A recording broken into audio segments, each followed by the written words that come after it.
Abdulla Qodiriy o'zbek adabiyotining buyuk namoyandalaridan biri, yozuvchi, jurnalist va ma'rifatparvar. Abdulla Qodiriy 1894-yilda Toshkent shahrida tug'ilgan. U dastlab eski maktabda, keyinchalik rus tizim maktabida tahsil olgan. Yoshligidan adabiyot va matbuotga qiziqqan.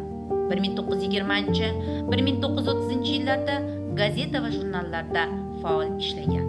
Qodiriy o'zbek romanchiligida asos solgan yozuvchilardan biridir. Uning eng mashhur asarlari O'tgan kunlar, Mehrobdan chayon. O'zbek adabiyotidagi birinchi romanlardan biri hisoblanadi. U o'z asarlarida xalq hayoti, urf-odatlari, sevgi, vatanparvarlik va ijtimoiy muammolarni yoritgan. 1937-1938 yillardagi qatag'on davrida Abdulla Qodiriy asossiz ayblanib, 1938-yilda qatl etilgan.